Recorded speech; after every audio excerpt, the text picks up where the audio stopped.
여러분들은 예수님의 사역이 3년이라고 하는 짧은 시간이었지만 그 사역 결과가 성공이라고 생각하십니까? 아니면 실패라고 생각하십니까? 예수님은 하나님이시면서 육신의 몸을 이 땅에 오신 분이다. 그래서 하나님의 속성을 고스란히 가지고 계신 분이 바로 예수님이시죠. 다시 말하면 예수님은 전지전능하신 분, 모르는 것이 없으시고 못할 것이 없으신 분이 예수님이시다라고 말씀을 드리는 것입니다. 그런데 그 전지전능하신 예수님께서 제자들을 손수 뽑으시고 누가 제자하라고 떠민 것도 아니고 예수님께서 다니시면서 12 제자를 선별하셨고 그리고 그들과 동거동락하면서 3년을 보내셨다고 하는 겁니다. 그런데 그 제자들이 예수님께서 십자가에 죽으시는 순간 한 사람도 그 예수님 곁에는 없었다고 하는 사실이죠. 물론 이것만을 가지고 성공이다 실패다라고 말을 할 수 있는 문제는 아니지만 적어도 이런 눈에 보여지는 상황들만을 놓고 본다고 하면 예수님의 사역은 어떻게 보면 실패한 것이 아닌가라고 우리는 생각을 해볼 수가 있겠습니다. 왜 전지전능하신 예수님께서 그 사람들의 모든 것을 다 아신다고 하는 그분이 왜 실패할 것을 뻔히 알면서도 그들을 부르셨고 그들을 사용하셨고 3년 동안 함께 하셨는가라고 하는 의문을 우리 스스로가 품지 않을 수 없습니다. 여튼 예수님에게 3년 동안 배우고 훈련받은 제자들의 모습이 어떠했느냐? 가롯 유다는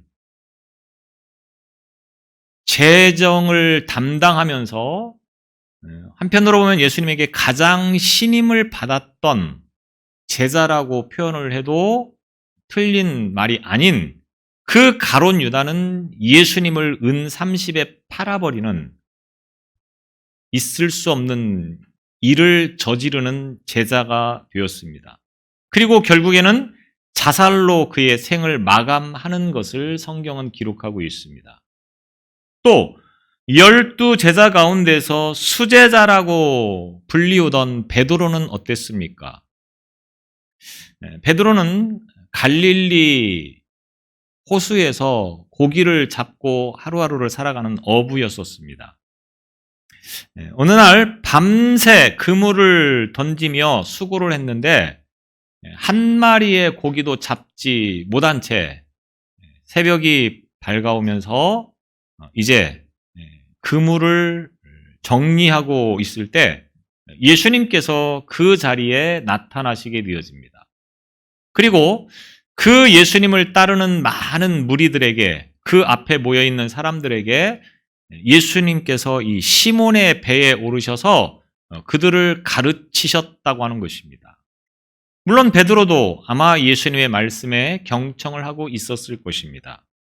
가르치기를 마친 예수님께서 시몬에게 가까이 다가가셔서 깊은 데로 가서 그물을 내려 고기를 잡으라 이렇게 말씀을 하십니다. 평생 어부로 생활을 했던 갈릴리 호수가 사실은 그렇게 큰 호수는 아닙니다.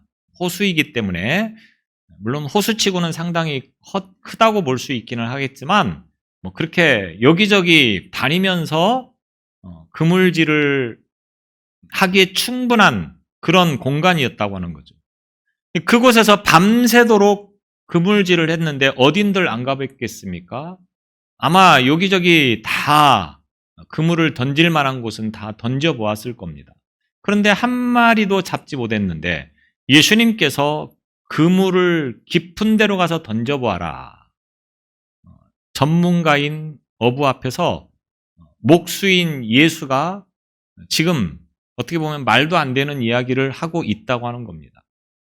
그런데 베드로는 그 예수님의 말에 순종하여서 깊은 곳에 가서 그물을 던지니 결과가 어떻게 됩니까?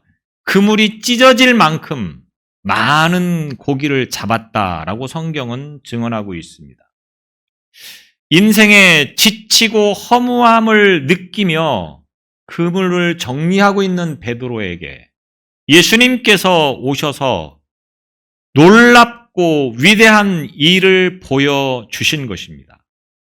그리고 그분의 능력을 본 이 베드로는 가지고 있는 모든 것을 다 버리고 예수님을 따르기로 결단하게 되어집니다. 그리고 진짜 이 결단에서 끝나는 것이 아니고 가지고 있는 모든 걸 다 버리고 예수님을 3년이나 쫓아다니게 되는 거죠. 성격이 굉장히 급하고 충동적이었던 베드로의 모습을 우리는 복음서 곳곳에서 쉽게 목격을 하게 되었습니다. 그러다 보니까 때로는 주님으로부터 칭찬을 받는 경우도 있고 또 때로는 주님으로부터 책망을 듣는 경우도 있다고 하는 것입니다. 실수를 하고 허물을 보인다고 하는 것은 가만히 있을 때 실수하고 허물을 보이는 것이 아닙니다. 뭔가 하다 보면 실수를 하는 것이고 허물을 드러낸다고 하는 거죠. 우리의 삶이 그렇습니다. 가만히 있으면 중간 간다라고 하는 말이 있는데 가만히 있으면 사람이 정말 괜찮아 보이는 경우가 많이 있습니다. 근데 가까이서 사람을 접해보면 그 사람의 실체가 완전히 드러나게 되죠. 그래서 어떤 사람은 저를 보고 굉장히 선하게 생겼다, 천사 같다 이렇게 말을 합니다. 주변에서 저를 가까이 대해본 사람은 그런 말을 하는 사람이 하나도 없습니다. 멀리 보는 거하고 가까이 접하면서 보는 건 굉장히 차원이 다르다고 하는 거예요. 교인들도 마찬가지입니다. 일주일에 한 번 와서 예배 드리고 하면 그렇게 천사처럼 보일 수가 없습니다. 근데 늘 부딪히면서 일을 하다 보면 어떻습니까? 저 사람이 천사가 아니었구나 라고 하는 것을 비로소 알게 된다고 하는 겁니다. 누가 더 좋은 겁니까? 그건 여러분의 선택의 몫입니다. 여튼 베드로는 성격이 급하고 충동적이다 보니까 늘 앞장서서 뭔가를 했다는 거예요. 하다 보면 실수를 하기도 하고 허물을 보이기도 하는 겁니다.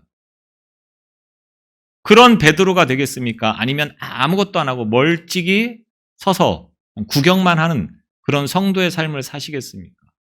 여러분이 선택하시기 바랍니다. 어느 날 예수님께서 이 제자들에게 내가 고난받을 때 너희는 다 나를 버리리라 이렇게 말씀하십니다. 그러니까 베드로가 뭐라고 말합니까? 마태복음 26장 33절에 보면 베드로가 대답하여 이르되 모두 주를 버릴지라도 나는 결코 버리지 아니하겠나이다.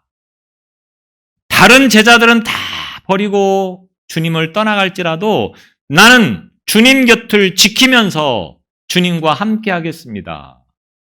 베드로가 이렇게 고백을 하고 있는 것입니다. 또 요한복음 13장 37절에 보면 베드로가 이르되 주여 주를 위하여 내가 목숨도 버리겠나이다. 주님을 위해서라고 하면 내가 목숨까지도 버리겠습니다. 그래서 주님과 함께 하겠습니다. 이렇게 고백을 하고 있습니다. 물론 베드로가 이때 듣기 좋으라고 하는 말은 아니었습니다. 분명히 베드로의 진심이었을 겁니다. 베드로는 정말로 주님을 위해서라고 하면 죽을 각오도 할 만큼 그 주님을 따르는 그러한 신앙을 결단했을 거라고 봅니다.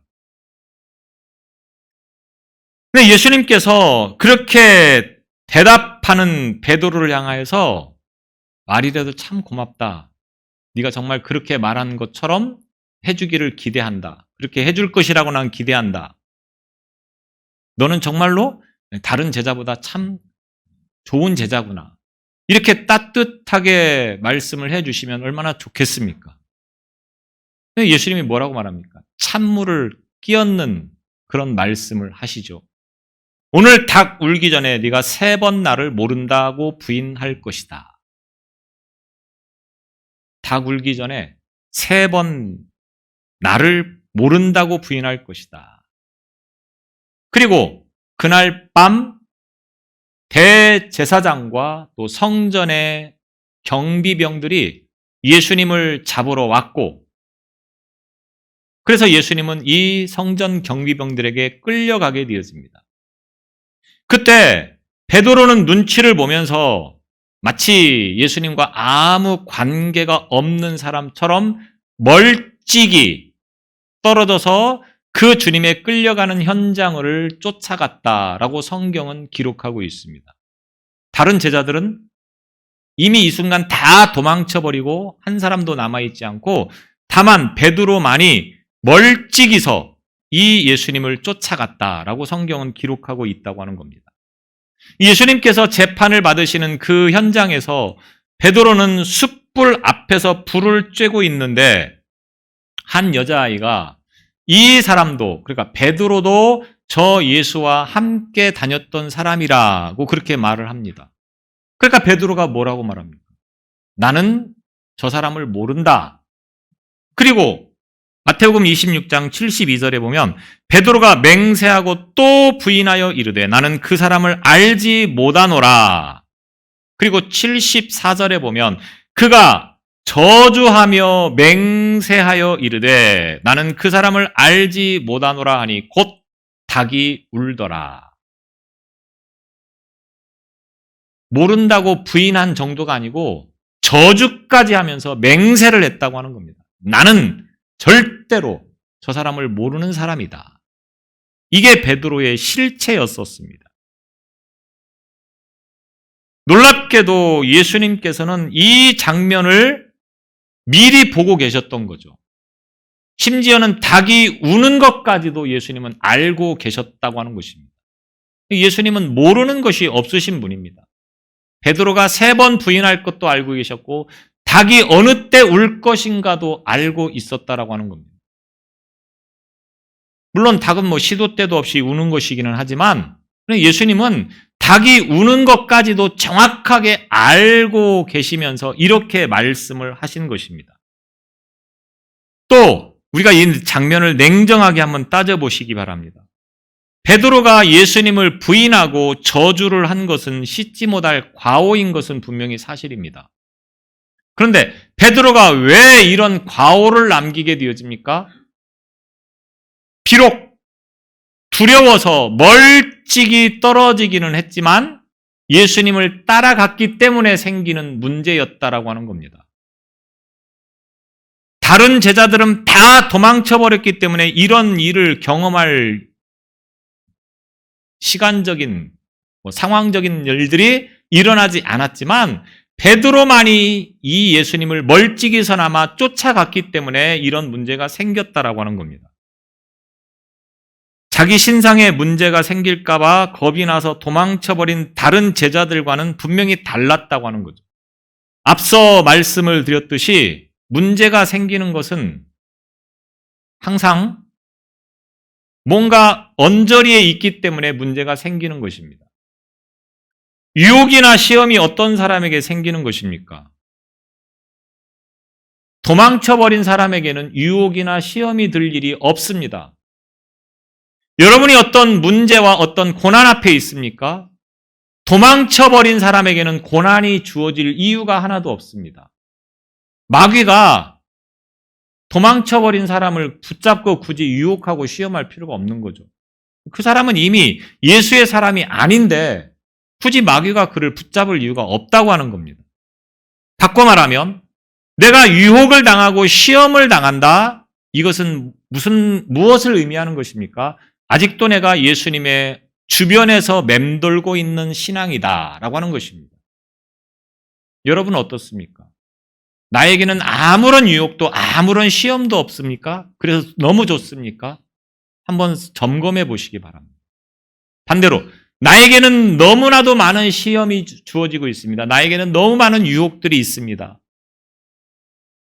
그나마 아직도 내가 예수님의 주변에 머물고 있구나 라고 하는 것으로 위안을 삼으시기 바랍니다. 주님 안에 들어오는 그 순간까지는 우리가 유혹과 시험에서 벗어날 수 없는 인생입니다.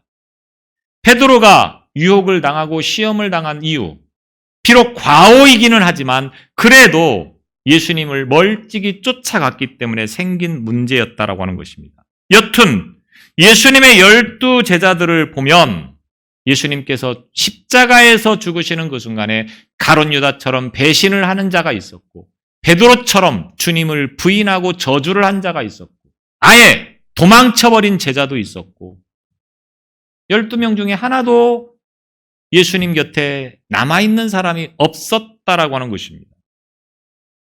예수님도 이와 같이 실패를 하시는데, 제가 아무리 뛰어나게 목회를 잘한들 한 사람도 남아있지 않다라고 하여서 설령 제가 실망한 필요는 없겠다. 저는 이 말씀을 보면서 크게 은혜를 받았습니다. 우리의 삶이 그렇다고 하는 겁니다. 뭔가 믿을 만한 사람이었는데, 뭔가 저 사람은 나에게 큰 힘이 될 것 같은데, 그런데 정작 자신에게 위기가 오고 어려움이 오면 도망쳐버리는 것이 인생이라고 하는 것입니다. 그런데 중요한 것은 뭡니까? 그럼에도 불구하고 부활하신 예수님께서는 그 제자들을 찾아오셔서 회복시켜 주기를 원하시는 분이었다고 하는 것을 오늘 말씀을 통해서 우리에게 보여주고 있다고 하는 것입니다. 특별히 예수님께서는 베드로와 둘만의 대화를 나누시면서 이 베드로를 회복시켜 주시려고 하는 의도를 가지고 계심을 우리가 말씀을 통해서 보게 되어집니다. 누구보다도 베드로는 자신을 미워하면서 자신을 용서하지 못하고 있었을 것입니다. 내가 얼마나 주님을 사랑한다고 고백했는가? 내가 목숨을 버리면서까지도 그 주님을 지키겠다고 고백했는데, 정작 십자가에서 고통당하시는 그 주님을 버려두고 도망을 쳐버려야 했던 자신이 얼마나 미웠겠습니까? 얼마나 자신을 용서할 수 없었겠습니까? 얼마나 자신의 연약함으로 인하여서 부끄러워서 고개를 들 수도 없는 그런 상황이 이 베드로의 상황이었을까를 우리는 떠올려 볼 수 있겠습니다. 그런데 주님은 그런 베드로를 찾아오셔서 회복시켜 주시려고 하고 있다고 하는 것입니다. 예수님은 베드로를 찾아오셔서 베드로의 죄를 언급하면서 그를 죄인 취급하며 대화를 하고 있지 않습니다. 그의 단점과 허물을 들춰내면서 실패한 제자 베드로에게 다시는 내가 너 같은 인간은 상종도 안 한다, 이렇게 말을 할 법도 하건만 전혀 한마디의 내색도 하지 않고 그 베드로를 회복시켜 주시려고 하는 예수님의 사랑을 우리는 본문을 통해서 보게 되어집니다. 예수님의 부활의 소식을 들었던 제자들의 심정은 어떠했겠습니까? 지난주에도 말씀을 드렸듯이 제자들은 예수님께서 부활하셨다고 하는 소식을 듣고 마음 한편으로는 굉장히 기쁘고 반가웠을 겁니다. 그런데 마음 한편으로는 굉장히 부끄럽고 불편할 수밖에 없다고 하는 겁니다. 왜? 자신들이 얼마나 그 스승을 버리고 도망친 나약하고 연약해 빠진 존재들인가를 알기 때문에, 그 선생님이 다시 부활한 것을 어떻게 우리가 볼 수 있을까? 베드로는 더 심하지 않았겠습니까? 목숨을 버리면서까지도 내가 당신을 선생님을 지켜주겠습니다 했던 그 말이 채 마르기도 전에, 잉크도 마르기도 전에 부인하고 저주했던 예수님, 베드로. 이 베드로가 예수님이 부활했다고 하는 소식을 듣고 너무나도 불편했을 겁니다. 너무나도 마음이 괴로웠을 것입니다. 세 번째로 예수님께서 이 제자들에게 나타나셨을 때는 언제입니까? 숯불을 켜놓고 생선을 구울 준비를 마친 예수님께서 제자들을 기다리고 있었습니다. 숯불을 보면 베드로가 무슨 생각이 떠올랐겠습니까? 숯불에서 쪼이고 있을 때 한 여자아이가 이 사람도 저 사람과 함께 하던 사람입니다라고 말을 했을 때 자신이 나는 그 사람을 모른다라고 부인했던 일이 떠오르지 않을 수가 없었다고 하는 겁니다. 이 베드로의 입장에서는 너무나도 지금 불편하고 괴로운 마음입니다. 또 다구는 소리만 들어도 베드로는 무엇이 떠올랐겠습니까? 다굴기 전에 네가 나를 3번 부인할 것이다 라고 말씀했던, 실제로 자신이 3번을 부인하고 난 다음에 닭이 우는 그 기억이 매 순간마다 떠오르지 않을 수 없었습니다. 하루에도 수없이 울어대는 닭 소리를 들을 때마다 베드로의 마음은 너무나도 괴로웠을 겁니다. 현대인들이 쓰는 표현으로 스트레스를 얼마나 받았겠습니까? 부활하신 예수님께서 자신을 찾아오신 것은 굉장히 반갑고 좋은 일입니다. 그러면 그 예수님이 찾아오셔서 너 왜 그랬니? 목숨도 바쳐서 나를 따른다고 하더니 고작 그거냐? 책망하고 혼을 내시고 야단을 치시면 잘못했습니다. 다시는 안 그러겠습니다.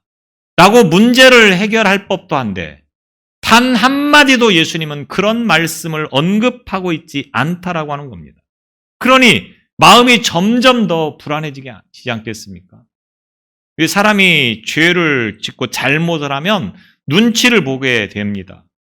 그래서 그 순간 너 왜 이렇게 그랬니? 라고 말을 하면 차라리 혼나든지 어떻게 해서 그 문제가 처리되었는데 아무 말도 안 하고 가만히 있으면 계속해서 심정이 불안한 거죠. 지금 베드로가 그런 심정 아니겠습니까?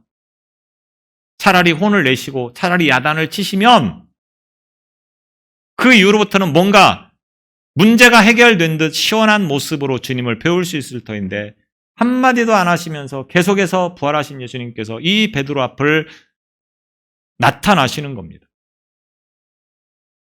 3번째, 베드로에게 나타나신 예수님께서 이제 이 베드로 앞에 질문을 합니다. 너 왜 그랬니? 이 질문이 아니고 네가 나를 사랑하느냐? 이렇게 질문을 하고 계시는 겁니다. 3번에 걸쳐서 이 질문을 하고 있습니다. 제가 이 본문의 말씀을 가지고 몇 년 전에 설교를 한번 한 적이 있었습니다. 제가 온 지가 5년이니까 5년 내에 한 거기 때문에 여러분이 충분히 기억하시리라 생각을 합니다. 내용은 다 생략하도록 하겠습니다. 자, 여기서 중요한 것은 예수님께서 이 베드로를 부르실 때 뭐라고 부르셨나고 하는 거죠. 이 말씀의 시작은 요한복음 21장 15절에서부터 시작되어지고 있습니다. 15절에 보면 요한의 아들 시몬아, 내가 이 사람들보다 나를 더 사랑하느냐. 요한의 아들 시몬아, 예수님께서 이렇게 베드로를 부르고 있습니다. 사실 예수님께서 베드로라고 하는 이름을 직접 지어주지 않았습니까? 자, 그 장면을 우리는 요한복음 1장을 통해서 볼 수 있습니다. 예수님께서 베드로를 처음 만나는 장면이 요한복음 1장에 기록되어 있는데 사실은 베드로보다 베드로의 형제였던 안드레가 먼저 만나서 이 예수님을 베드로에게 데리고 와서 베드로와 예수님이 만남이 성사가 되어집니다. 그때 예수님께서 베드로를 보시고 하시는 말씀이 요한복음 1장 42절에 보면 내가 요한의 아들 시몬이니 장차 게바라 하리라 하시니라. 게바는 번역하면 베드로라. 베드로의 아버지 이름이 요한이었고 이 베드로의 본래 이름은 시몬이라고 하는 사람이었습니다. 그런데 예수님께서 너는 앞으로 게바라고 불러라, 베드로라고 불러라 이렇게 이름을 지어주셨다고 하는 겁니다. 베드로라고 하는 이름의 뜻이 뭡니까? 반석, 반석이라고 하는 말입니다. 반석하면 흔들리지 않는 견고함, 안전함, 이런 것들이 느껴지는 단어 아니겠습니까? 그래서 다윗은 하나님을 표현할 때에 반석이신 하나님이라고 하는 표현을 많이 썼습니다.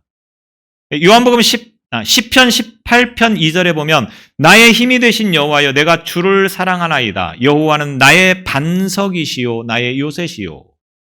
다윗은 하나님을 나의 반석이시요 이렇게 고백을 하고 있는 것을 봅니다. 또 사무엘상 2장 2절에 보면 여호와와 같이 거룩하신 이가 없으시니 이는 주밖에 다른 이가 없고 우리 하나님 같은 반석도 없으심이니이다. 하나님을 반석이라고 그렇게 고백을 하는 것을 봅니다.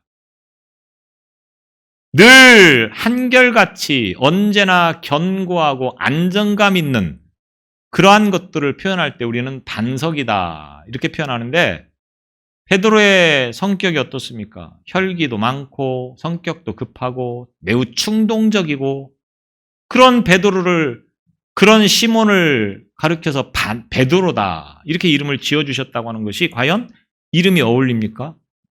아무리 생각해도 전혀 어울리지 않는 이름입니다. 예수님께서는 이 시몬을 베드로라고 이름을 지어주실 때는 그의 성격이 반석 같아서 베드로라고 이름을 지어주신 것이 아닙니다. 예수님은 이 베드로의 성격이 어떤지를 다 알고 있습니다. 그런데 왜 베드로라고 이름을 지어주셨겠습니까? 앞으로 베드로같이 될 것이다. 베드로가 되도록 만들어 주시겠다. 약속이 담긴 의미가 바로 이 베드로라고 하는 이름이라고 우리는 이해할 수 있다고 하는 것입니다. 그래서 앞으로 내가 반석 같은 너의 믿음이 되도록 내가 지켜주겠다. 그래서 베드로라고 부르기 시작했다고 하는 겁니다. 그런데 이 삶을 보면 어떻습니까? 반석 같은 믿음일 때도 물론 있었죠. 그런데 시시각각 변하는 것이 베드로의 모습이었음을 우리는 보게 되어집니다. 심지어는 그 선생님을 부인하고 저주까지 하는 못돼 먹은 그런 모습을 비춰준 것이 베드로의 모습이었습니다. 베드로는 예수님을 배반했음에도 불구하고 그런데도 예수님께서는 그 베드로를 버리지 않으시고 포기하지 않으시고 다시 찾아오셔서 지금 베드로를 불러주시는 것입니다. 요한의 아들 시몬아. 왜 이렇게 불러주십니까? 이것이 바로 주님의 사랑이라고 하는 거죠.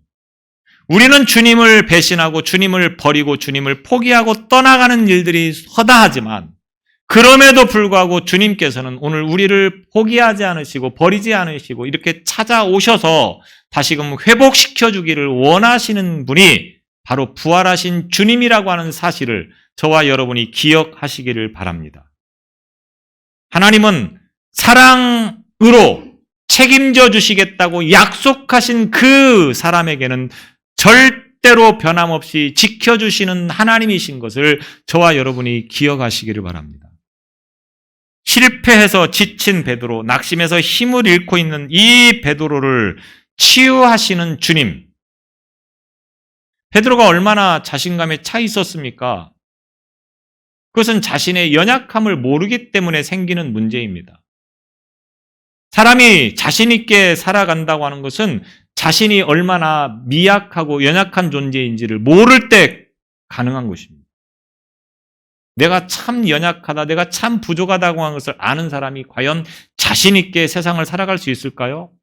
절대로 그렇게 살 수 없습니다. 베드로가 자신이 연약한 존재인 것을 모르기 때문에 항상 자신감에 차 있었습니다. 다 버려도 나는 주님을 끝까지 지키겠습니다. 내 목숨도 내놓고 내가 주님을 따르겠습니다. 이게 베드로였다고 하는 거죠. 아마도 베드로는 자신의 그 지난 날을 돌아보면서 후회하면서 지금 하루하루를 보내고 있을 것입니다. 그런데 부활하신 주님이 그 베드로를 찾아오셔서 만져주시고 있습니다. 3번의 반복되는 질문을 통하여서 주님이 얼마나 베드로를 사랑하시는지를 보여주고 있는 것입니다. 이 질문의 의미는 무엇이겠습니까? 나는 너를 사랑한다. 너는 나를 부인하고 배신하고 저주하면서 떠났지만 그래도 나는 너를 버리지 않고 너를 끝까지 사랑한다. 그래서 내가 다시 찾아와서 내가 너에게 질문한다. 너는 나를 사랑하느냐? 주님이 힘들었던 순간에 도망쳤던 베드로. 그러나 베드로는 주님의 이 질문을 받으면서 볼품없고 미숙한 자신을 사랑하는 주님의 마음을 느끼게 되었을 것입니다. 그리고 그 주님 앞에서 대답합니다. 내가 주님을 사랑하는 것을 누구보다도 주님은 잘 아실 줄로 압니다. 이거는 베드로의 솔직한 심정이었을 겁니다. 정말로 베드로는 주님을 사랑하고 있습니다. 비록 실수했고 허물 보였고 약점도 보였고 비록 몹쓸 제자의 한 사람의 모습으로 비춰지기도 했지만 그러나 베드로는 끝까지 주님을 사랑하는 마음은 변하지 않았다라고 하는 것입니다. 그래서 주님은 아실 줄로 믿는다고 고백을 하고 있는 것입니다. 그런 주님의 사랑에 대한 베드로의 반응이 무엇이었습니까? 부끄럽고 얼굴을 들 수 없지만 제가 주님을 사랑합니다. 연약해서 실수했고 넘어졌지만 그래도 내가 주님을 사랑합니다. 이것이 베드로의 반응이었다라고 하는 겁니다. 그런 베드로의 마음을 아시는 주님이 다시 회복시켜 주기를 원하셔서 지금 찾아오셔서 이렇게 베드로에게 질문하시고 그 베드로의 답변을 유도하신 모습을 우리가 보게 되었습니다. 베드로는 사람 낚는 전도자로서의 삶을 살아가야 할 존재입니다. 때로는 실수하고 때로는 넘어지기도 하지만 그럼에도 불구하고 베드로가 해야 할 일은 뭡니까? 주님의 그 복음을 전하는 일을 감당해야 되는 사람이라고 하는 것입니다. 주님은 그 베드로를 다시 찾아오셔서 회복시켜 주시는 사랑의 주님인 것을 오늘 말씀을 통하여서 우리에게 보여주고 있습니다. 이것은 무엇을 의미하는 것입니까? 저와 여러분들이 베드로처럼 나약한 존재입니다. 연약한 존재입니다. 수없이 넘어지고 실수하고 실패한 인생을 살아갈 수밖에 없는 존재입니다. 그러나 그런 우리들을 주님은 버리지 않으시고 찾아오셔서 다시금 회복시켜 주기를 원하시는 분이라고 하는 것입니다. 오늘 시간도 주님은 찾아오셔서 내 상한 마음을 회복시켜 주기를 원하시고 있습니다. 우리가 마음의 문을 열고 그 부활의 주님을 마음속에 모시기 바랍니다. 그리고 베드로가 고백했던 것처럼 내가 실수를 했고 내가 넘어졌고 내가 약점이 많이 노출되었지만 그래도 주님을 사랑하는 마음은 변함이 없습니다. 라고 하는 고백을 할 수 있는 저와 여러분이 되시기를 바랍니다. 내가 흔들리는 사람이면 다른 사람을